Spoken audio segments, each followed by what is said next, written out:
the Word of God is quick, powerful, sharper than any two-edged sword.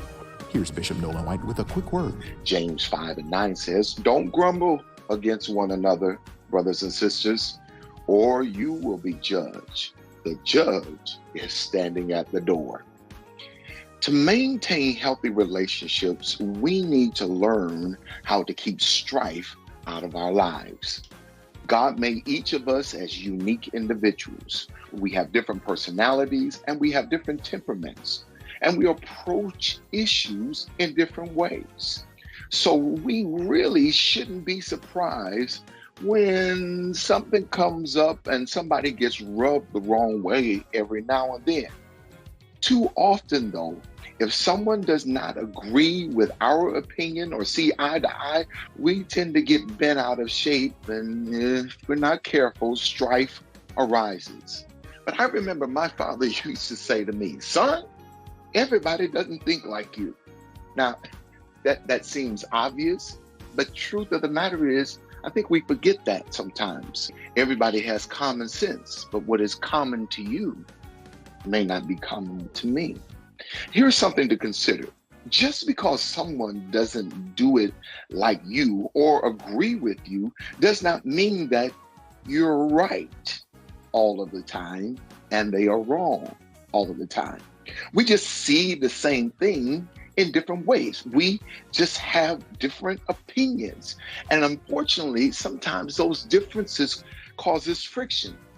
However, it is the mature person who strives to get along even with someone who is different from you.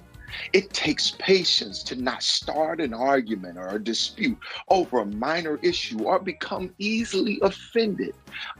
Does someone have to walk on eggshells around you? Or are you a tinderbox? Do they have to adjust their demeanor because, oh, here they come? It's just No, every person has faults. And as wonderful as you are, as marvelously designed as God has made you, you have faults. And we all have weaknesses. Therefore, we should not expect people with whom we are in relationship with, or anybody for that matter, to be perfect. How can you expect everybody to be perfect and you're not perfect? And so we have to understand that that's not fair. What happens is you start creating unrealistic expectation. And before you know it, tension and strife and anxiety arises. We are a part of God's great family. Way back down the line, in some way or another, we are all brothers and sisters. There are no big I's, there are no little U's. We are all people. And we are all different. Everybody has a different fingerprint.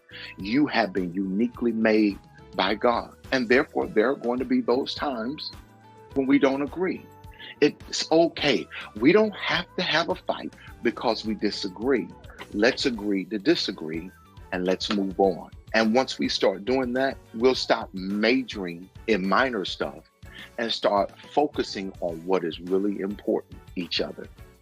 That's my prayer for you today. You and I start to focus on the fact my brother and my sister is too important for us to get stuck on stupid over something that's really insignificant. Thank you for joining us for a quick word. Go out there, like and subscribe if you enjoyed it, and do your friend a favor, share it with them. See you next time on A Quick Word.